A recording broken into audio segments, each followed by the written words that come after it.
नमस्कार दोस्तों, स्वागत करता हूं आपका सच बोल दे न्यूज में। दोस्तों, आज अपन ट्रेंडिंग मुद्दा पे बात करने वाले हैं। ट्रेंडिंग मुद्दा ये है कि इंसान को काट दो और फेंक दो।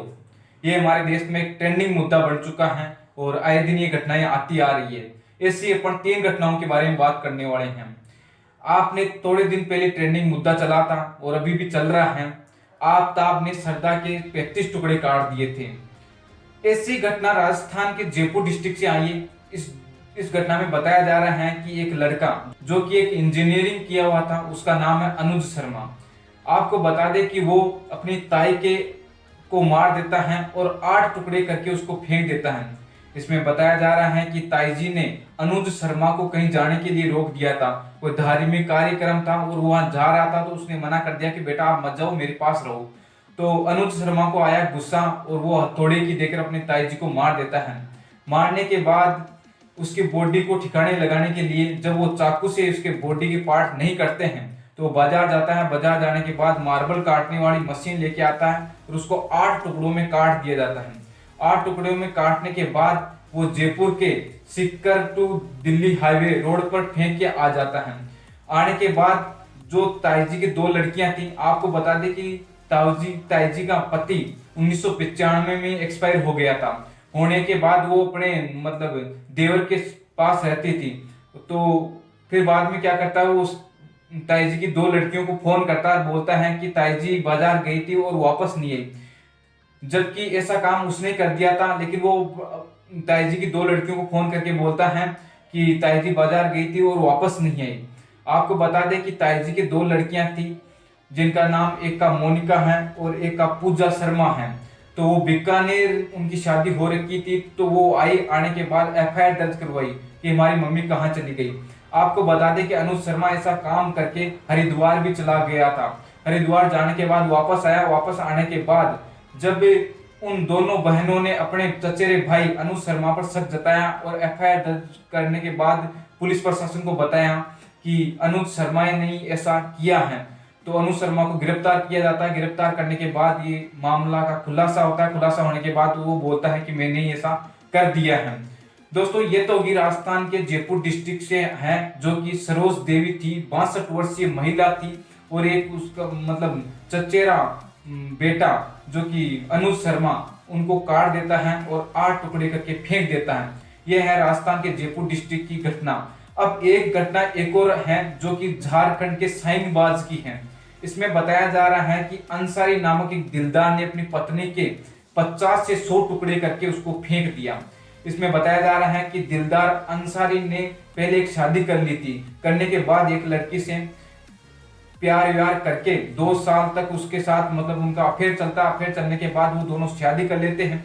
लड़की का नाम है रिबिका पहाड़ी, जो कि अंसारी नामक दिलदार के साथ शादी कर लेती हैं। करने के बाद वो 1 महीना उसके साथ रहती हैं। और आपको बता दें कि अंसारी नामक जो लड़का था, उसके 2 मतलब पत्नियां हो गई थी। 2 पत्नियां होने के बाद उनके घर में मतलब झगड़े होना स्टार्ट हो गए थे। झगड़े होने के बाद उनमें इतने झगड़े हो गए कि वो अब दूसरी पत्नी लेके आया। रिबिका पहाड़ी को काटने पर मजबूर हो गया। तो आपको बता दें कि वो भी उस रिबिका पहाड़ी को काटता है और काटने के बाद उसके बॉडी को काटने के लिए बाजार जाता है और इलेक्ट्रीशियन मशीन लाके उसके बॉडी के टुकड़े टुकड़े करके मोहल्ले में फेंक देता है और कुछ भाग थोड़ी दूर फेंक देता है। आपको बता दें कि बताया जा रहा है कि आंगनबाड़ी होती है, उसमें भी उसके मतलब बॉडी के पार्ट मिले हैं। और आपको ये भी बता दें कि वो जब उस रिबिका पहाड़ी के जो पार्ट काटा था, उनको काट काट के मतलब मोहल्ले में जो जगह होती है बाजार में जहाँ होती है वहां फेंक दिया था। फेंकने के बाद जब मोहल्ले के जब कुत्ते उन बॉडी के पार्ट को खाने लगे और लोग वहां से गुजरने लगे, उनको दिखाई दिया कि ये तो इंसान के बॉडी के पार्ट हैं। तो उन्होंने मतलब एफआईआर दर्ज की। पुलिस प्रशासन को बताया। बताने के बाद उनकी जांच पड़ताल हुई। तो आपको बता दें कि पुलिस प्रशासन को अभी तक उसके 18 टुकड़े मिल चुके हैं, यानी बॉडी के 18 पार्ट मिल चुके हैं, लेकिन अभी तक पूरे पार्ट नहीं मिल पा रहे हैं। तो उसकी जांच की जा रही है। और अंसारी नामक दिलदार आशिक था जो उसने पत्नी की हत्या की थी, उसको मतलब गिरफ्तार भी कर लिया गया है। और अब दोस्तों, आपको ये भी बता देता हूं कि जो अंसारी दिलदार था, जो मतलब शादी की थी उसने उसके घर वाले इस शादी से खुश नहीं थे और ना ही उस लड़की वाले खुश थे। आपको बता दें, लड़कियां जो रिबिका पहाड़ी थी वो 6 भाई बहन थे, उनमें से वो तीसरे नंबर की लड़की थी। इस शादी से उस रिबिका पहाड़ी के माता पिता भी संतुष्ट नहीं थे, राजी नहीं थे, फिर भी उन्होंने शादी कर ली। इसमें बताया जा रहा है कि 1 महीने पहले उन्होंने शादी की थी और पुलिस प्रशासन से गुहार लगा के उन्होंने शादी की थी कि हम शादी करना चाहते हैं और हमारे घर वाले करने नहीं दे रहे हैं, लेकिन पुलिस प्रशासन ने उनकी सुनी और उनकी शादी करवा दी। करवाने के बाद 1 महीना उसके साथ रहता है और 1 महीने बाद उसको उसकी हत्या करके उसको काट कर फेंक देता है। तो दोस्तों, इन दर्दनाक घटना के बारे में आप क्या कहना चाहोगे? कमेंट बॉक्स में कमेंट करके जरूर बताइए। हमारे देश में ट्रेंडिंग मुद्दा है, आम बात हो चुकी है कि इंसान को काटो और फेंक दो। आपको बता देता हूं कि थोड़ा सा गुस्सा होने पे इंसान को मार देना चाहिए, थोड़े से झगड़े बढ़ने के कारण भी इंसान को मार देना चाहिए। आप इस पर क्या कहना चाहोगे वो कमेंट बॉक्स में कमेंट करके जरूर बताइए। ये 3 घटना हमारे देश में घट चुकी हैं और ये क्रूर घटना है जिनकी हम निंदा भी करें तो सोचने पर मजबूर हो जाए। तो दोस्तों, इन घटनाओं के बारे में आप क्या सोचते हो, क्या समझते हो? और ये घटना के बारे ये घटनाएं रुकनी चाहिए या फिर ये से बढ़ती रहनी चाहिए या फिर ऐसे लोगों के साथ ऐसा ही होना चाहिए?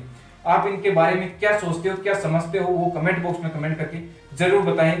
दोस्तों, मैं तो ये कहता हूं कि हमारे देश में ऐसा नहीं होना चाहिए। हमारा शांति प्रिय देश है, जो हिंदुस्तान कहलाता है, जो राजस्थान कहलाता है, जो झारखंड जैसे राज्य कहलाते हैं, अच्छे कहलाते हैं, जहाँ भोले भाले लोग निवास करते हैं और ऐसी यहाँ घटनाएं होती हैं, तो ऐसा अच्छा नहीं लगता। जब इनसे पूछा गया कि आप बॉडी को काटना वाटना फेंकना कहाँ से सीखा, तो ये एक ही एग्जाम्पल इनके सामने आ रहा है कि जैसे आफताब ने सरदा के टुकड़े किए थे वैसे ही हमने कर दिए। तो क्या आप क्या सोचते हो कि आफताब ने बहुत अच्छा काम किया? तो उसके बारे में भी आप क्या कहना चाहोगे? क्योंकि अच्छा काम करता है उसी की कॉपी की जाती है अधिकतर। हालांकि ये गलत है, इसकी भी कॉपी लोग बात कर रहे हैं। तो आप इसके बारे में क्या सोचते हो, क्या समझते हो, वो कमेंट बॉक्स में कमेंट करके जरूर बताइए। और मैं राकेश मनोहर आपको ये 3 घटनाएं बताया हूं, इन 3 घटना के बारे में आप क्या समझते हो वो कमेंट बॉक्स में कमेंट करके जरूर बताइए। जय हिंद।